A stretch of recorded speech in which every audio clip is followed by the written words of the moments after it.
On va parler de la question de sauveur. Ah, sauveur, c'est beau ça. Vous savez que Jésus, vous connaissez l'expression Ichtus, Jésus Christi, Jésus-Christ, Fils de Dieu, Sauveur d'Israël, Sauveur. Soter. C'est en hébreu ça, tout ça? Non, c'est en latin. En latin. Enfin, en latin et en grec. Jésus, roi des Juifs, Ichtus, Jesus Christus, Théo, Fils, ou Eius, Fils de Dieu, Théosien, et Soter, Sauveur.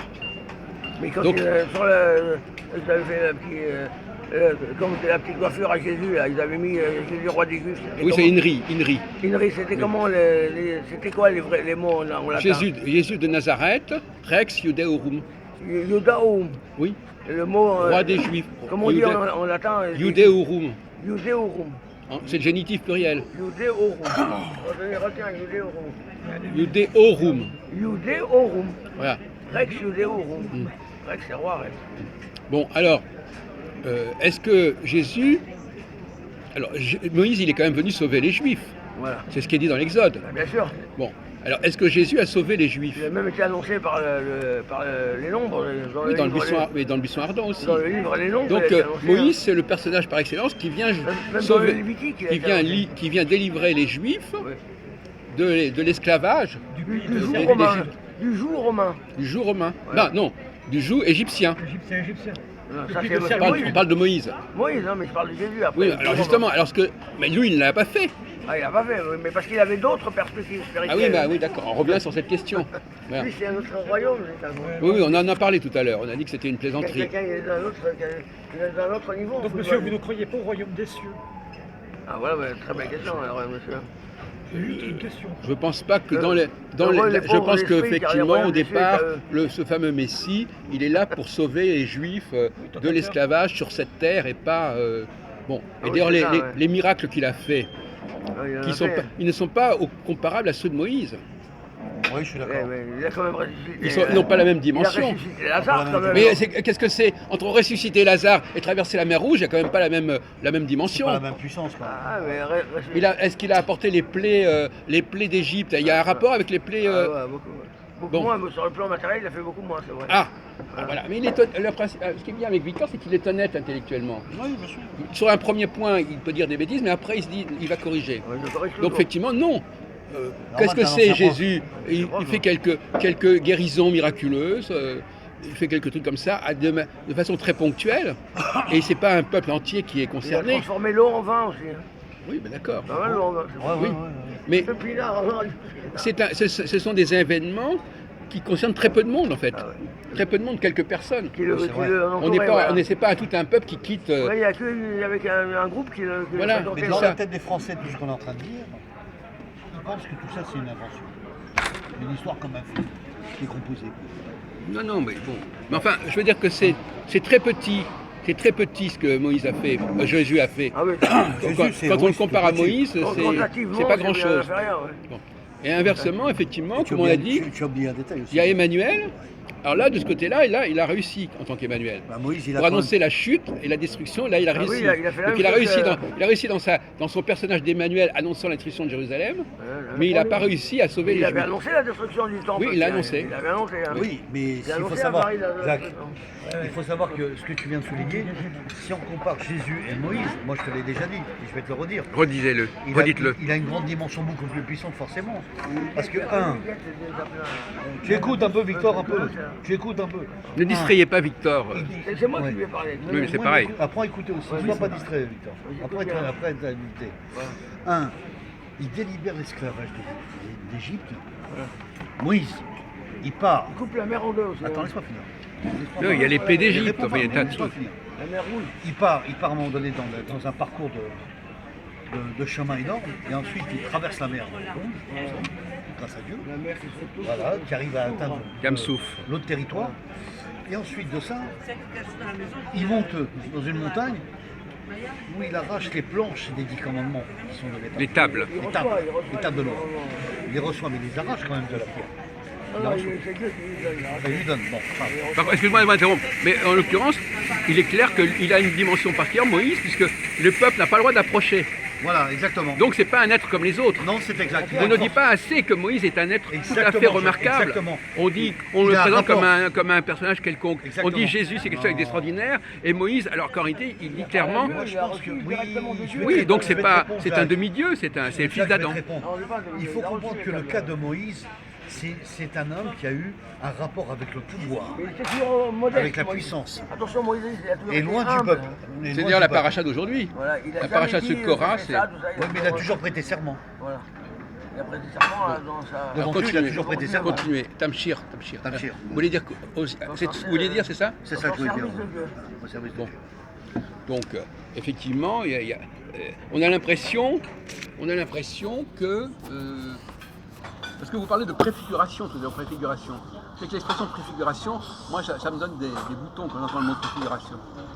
Parce que préfiguration, c'est une façon de dire, voilà, il y a tel événement qui préfigure un autre événement. Comment? Il préfigure, c'est-à-dire qu'il annonce. Oui. un peu. Oui, qui précède un autre Il événement. prophétise, Enfin bon, c'est pareil. Prophétise, annonce, prophétise.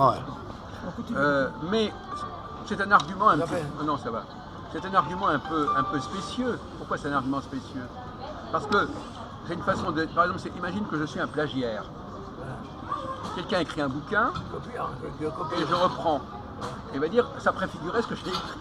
Ah oui, Donc c'est n'importe quoi. ça n'a pas de sens. Ouais, donc quand j'imite quelqu'un, je lui crois que je vois, mais il dit ah non, c'était que la préfiguration. En réalité, lui, c'était pas grand chose, mais ça annonçait déjà ce que je faisais. Donc Oui. c'est un argument qui Il est un s'inspire petit peu- des écritures des autres, C'est finalement. un argument un petit peu spécieux, Un peu spécieux, un peu ouais, c'est ça. discutable. Bon, un peu trompeur. voilà. Donc effectivement, il y a aussi un phénomène d'imitation. Par rapport à par exemple, il y a des gens qui disent, vous savez pourquoi Jésus a existé? Parce qu'il a été annoncé. Ah, C'est c'est pas mal comme argument. C'est pas mal comme argument. C'est pas C'est le mot mal. le plus employé, même. Il a été annoncé par les prophètes. Oui, mais quand on y La réfléchit... définition du Nouveau mais d'accord, Testament, mais c'est vous que ça a été annoncé d'accord, par mais tous les quand prophètes vous y de la Bible. réfléchissez bien, on va essayer Et de par Moïse lui-même. Ouais. on va essayer de réfléchir tranquillement là-dessus. Alors, à propos par Moïse, Même par Abraham. Hein. oui. Ah, on peut même remonter jusqu'à Abraham, même Sauf jusqu'à la création que, du non, monde. même. sauf que là, vous jouez sur les mots. Parce que Jésus il a dit avant qu'Abraham fût, je suis. Attendez. Avant Monsieur- qu'Abraham fût, Monsieur j'étais. Je crois Victor, qu'il n'a pas bu de la bière. Monsieur Victor, excusez-moi, on va se calmer un petit peu. Enfin, un Il peu n'a d'humour, pas enfin. été annoncé. On a annoncé quelqu'un Oui, et on ouais. dit que ce quelqu'un, c'est Jésus. Ouais, Hein, ne jouons pas sur les mots. ouais, D'un c'est autre sûr. côté, c'est évident qu'il a été annoncé, puisqu'il était antérieur à tous ceux qui l'ont annoncé. Bien que chronologiquement postérieur, dans les faits au niveau spirituel, il était antérieur à tous les autres. Écoutez, Eh épargnez-nous. ben, ma réponse est Non, mais ça, formidable, c'est des hypothèses, des hypothèses. Des commentaires C'est très douteux. des hypothèses Bon, non, mais C'est attendez. des supporters. fabulateurs. Pitié. Oui, ça c'est ce qu'on dit dans l'évangile. Non, mais d'accord, Selon ils peuvent Saint dire, Jean, ils peuvent dire ce qu'ils veulent. Selon C'est pas Matthieu, le problème. Matthieu, hein. Bon, le fait est que quand vous êtes en face d'une prophétie, on peut faire des escroqueries pour une prophétie. Deux types de prophéties, deux types d'escroqueries. D'ailleurs, Des escroqueries d'écriture. non, on peut dire par exemple, la personne va se comporter comme c'était annoncé. D'accord. C'est-à-dire qu'elle va faire exprès de faire ce qu'on avait annoncé. Ce qui est écrit dans Donc là, c'est déjà une escroquerie. Oui, déjà. D'ailleurs, et c'est même écrit parfois noir sur blanc dans les évangiles. Il a fait ceci pour correspondre à ce qui a été annoncé. Exact. Bon, donc ça c'est déjà discutable. Ouais. Deuxièmement, pour que se réalise voilà. la prophétie Voilà. qui avait Donc été annoncée vous par... comprenez bien que ça c'est douteux comme argument. Hein, Tout à fait. comme argument.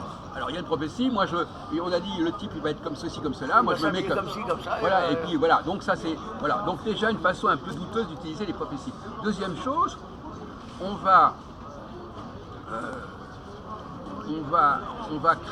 inventer une prophétie pour correspondre à ce qui se passe. Parce que par exemple, dans les deux cas qu'on a cités, C'est bien dit ce qu'il dit là, Jacques. C'est bien. les deux cas, bon, par exemple l'histoire de Jérusalem, C'est bien formulé ça. si ça se trouve, cette histoire de la destruction de Jérusalem, elle a été mise dans l'évangile après coup. Bien sûr, je suis d'accord. C'est-à-dire qu'on a détruit Jérusalem et après on a dit, il a On a annoncé. dit que Jésus l'a annoncé. Voilà, c'est ça. Et de la même façon qu'on savait que les royaumes de Juda et du Nord allaient être détruits, On a dit, il y a quelqu'un qui a annoncé que ça. On l'a mis dans la prophétie d'Ésaïe, après la reconstruction. Donc il est quand même lucide, hein. Il a des moments de lucidité. Toujours. Heureusement. Non, parce qu'à un moment donné, on croit c'est pas un débile mental. À un moment donné, on croit qu'il est très naïf, et après. Malgré que le fer soit flingué. Voilà. Donc, il faut un petit peu démystifier cette histoire de prophétie, parce que quand vous dites, par exemple, il a été prophétisé, non. On l'a fait correspondre aux prophéties. Ouais. Alors lui, il a essayé de correspondre à la prophétie. Non, mais lui a essayé, ou on a essayé de le faire correspondre. Ils ont essayé de le... Ouais, les textes, on ne sait pas à quel moment ils ont été écrits aussi. Oui, de toute façon, on ne peut pas approuver. De le reconvertir en prophétie. Donc voilà. Donc finalement, quand on regarde bien, il n'a pas fait grand-chose, et on ne sait pas. Alors effectivement, et on ne sait pas si même si quelqu'un a été prophétisé, on ne sait pas si c'est lui qui a été prophétisé. Peut-être quelqu'un d'autre, beaucoup plus tard, qui va venir. C'est ce que disent les Juifs. Et lui, il a réclamé d'être la personne dont on parlait du prophète. Sauf que, ça on en a parlé plusieurs fois, il est venu d'abord pour les Juifs, d'accord. Il n'est pas venu pour les autres. Oui, lui-même, il n'essayait pas de convertir les autres. Voilà. Il restait dans le milieu juif, voilà, d'accord. Et après, c'est Saint-Pierre et Saint-Paul qui ont essayé de... Sauf que, comme on a dit dans le monde païen. Dans notre premier entretien, on a dit maintenant que ce monde païen, en réalité, c'était les esclaves des Juifs. Ils l'ont propagé chez les gentils, on appelle ça. Oui, mais c'était les païens qui vivaient avec les Juifs. Et autrement dit, pour conclure, cette histoire de judéo-chrétienne dont je parlais, c'est une histoire interne au monde juif. Il y a les seigneurs, les maîtres, puis les esclaves qui ont eux-mêmes leurs revendications, et c'était un petit monde. Et qui devaient par exemple respecter le Shabbat. Voilà, donc une obligation par rapport à leur maître. On a dit tout à l'heure, oui. Voilà. C'est un petit monde.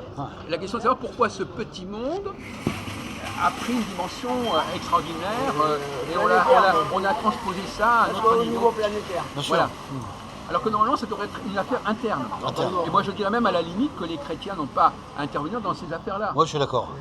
On a eu, par exemple, même si les Juifs ont décidé de crucifier Jésus, c'est une affaire interne au peuple hébreu. On est d'accord. Et les autres n'ont pas à juger de ce qui s'est passé ou de ce qui ne s'est pas passé. C'est bien, c'est pas bien. Voilà.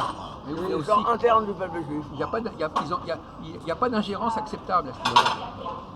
Donc quand on a compris que les païens, quand on a réintroduit la question des païens au sein de la société juive, on voit les choses tout à fait autrement. Ouais, mais alors Jacques, dans ces cas-là, moi je pense que c'est les catholiques et les chrétiens qui n'ont pas compris pourquoi Jésus a été crucifié par leurs mains.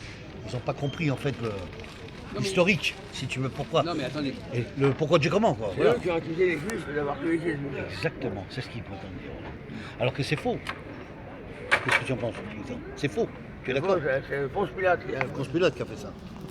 Oui, d'accord. Non, mais c'est pas la question.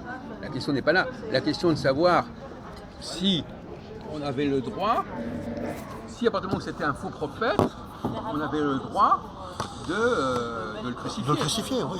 Voilà. Faudrait pas que vous rentriez dans la logique chrétienne non plus. Non. Non, parce que vous dites... je dis... Attention à ce que vous dites. Tu n'as pas compris, Jacques. Oui, mais si vous parlez tu n'as pas compris. Je te dis que les chrétiens n'ont pas compris pourquoi Jésus a été crucifié. Voilà, c'est tout. Ils n'ont pas compris. Dans quel motif et pourquoi et comment. Et à votre avis, c'est pourquoi ils sont révoltés du crime, si tu veux, de Jésus qu'il a été tué. Voilà, c'est tout, par la croix. Non mais attendez, excusez-moi. Pourquoi, à votre avis, il a été crucifié, à votre avis? Si tant est qu'il ait été crucifié. Pourquoi il l'a été? C'est parce qu'il a trahi des prophètes. Comment? Il a trahi des prophètes. Il a quoi? Il a trahi des... Le Sanhédrin, il considérait qu'il avait blasphémé. Voilà. Oui. C'est ça, voilà. Il a fait un blasphème, voilà, c'est ça. Il le considérait comme un blasphémateur. Un blasphémateur vis-à-vis des prophètes, bien sûr. Vis-à-vis le clergé juif. Exactement. Le clergé du judaïsme. Exactement, Victor. Oui, d'accord. Voilà. C'est logique, ça. En tout cas, la question c'est que maintenant, quelle conclusion peut-on tirer? Alors, notre conversation, comment peut-elle être reçue par les chrétiens? Ce que nous sommes en train de dire sur le fait que, au départ, c'est simplement les esclaves des Juifs qui ont voulu établir une relation plus équilibrée avec leur maître. Ah ben moi je vais répondre, Jacques. Tiens, ça leur plairait prends pas la caméra. Tout, Comment? Ça ne plairait pas du tout. Oui, mais chrétiens. alors, qu'est-ce que... Ce qu'il faut se dire, Victor, vu que les chrétiens, selon la Bible, n'ont pas compris. Allô? Non, je te dis non. Vu que les chrétiens n'ont pas compris l'historique de ce qui s'est passé, on peut leur expliquer médiatiquement du pourquoi du comment de ce qui s'est passé sur Jésus. Ça vient des prophètes. Voilà.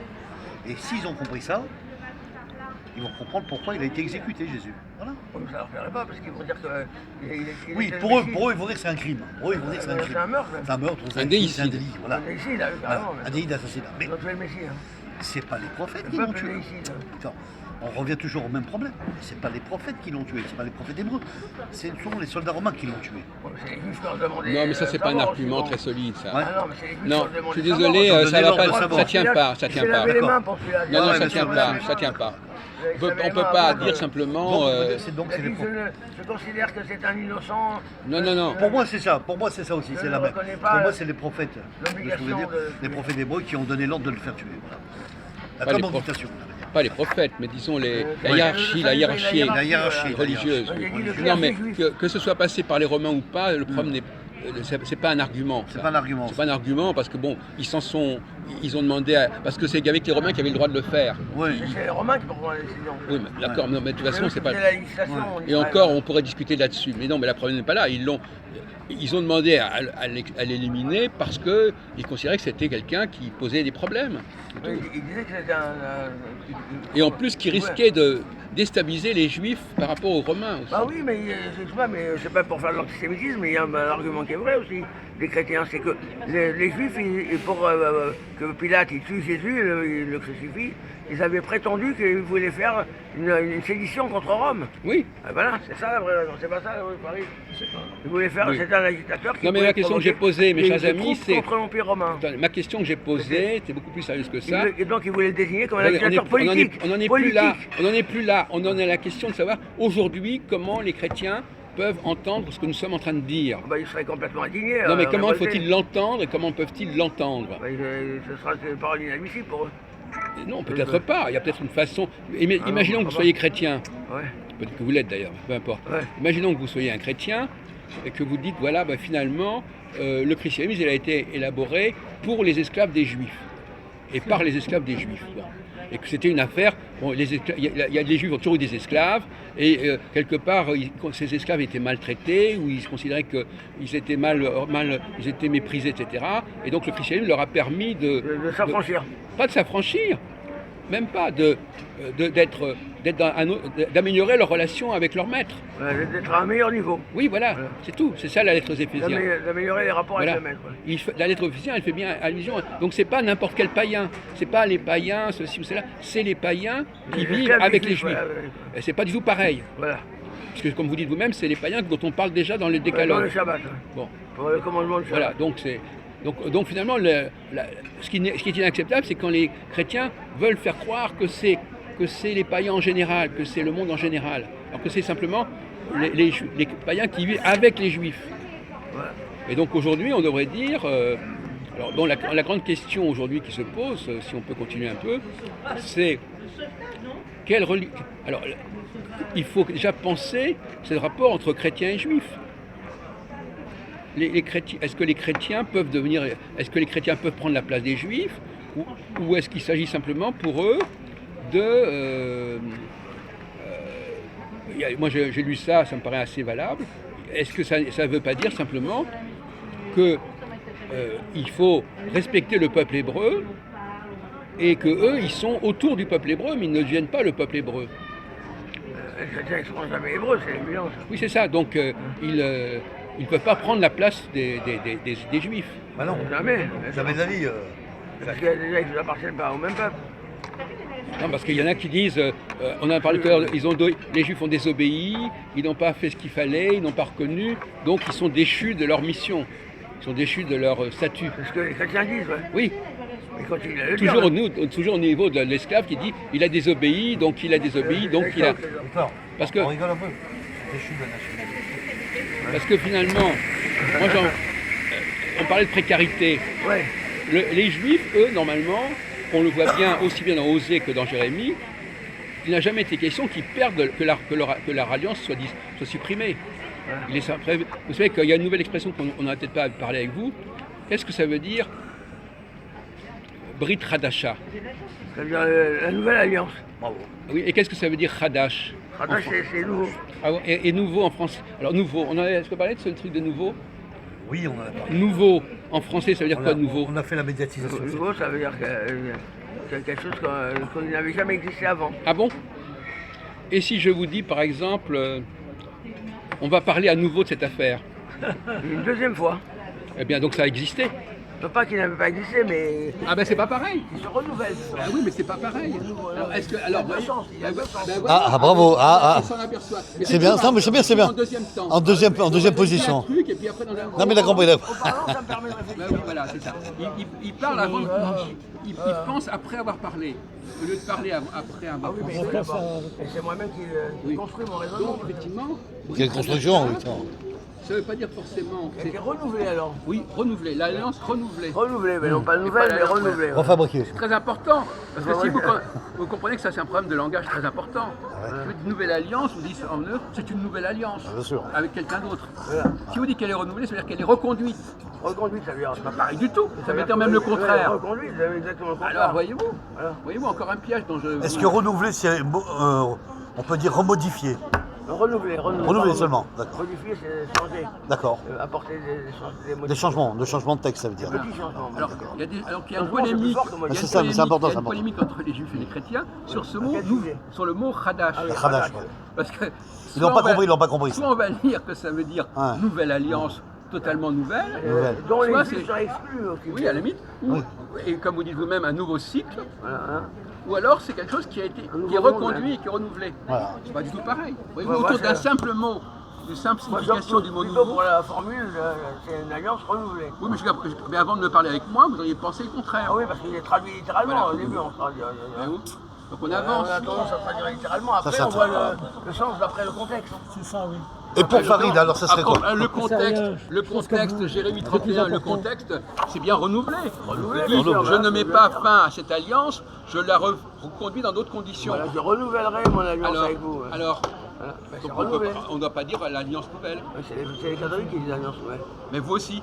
Oui, mais moi, Mais je les traduis Français- littéralement. Oui, mais littéralement non, puisque la traduction n'est pas bonne, Elle est fausse. elle est fausse. Et en français, pourtant, on a cette dualité. On peut dire que quelque chose est renouvelé. Finalement, une chose est pratiquement le contraire de l'autre. Oui. Voilà. Je vais faire un jeu de mots, Victor. C'est curieux, bien pour hein. un bon jeu de mots. Cette affaire est classée sans suite, tu es Voilà. d'accord? Voilà. C'est pas renouvelé, ça. Bon, bah écoutez, on va s'arrêter là. Très bien. Très bien, très enrichissant.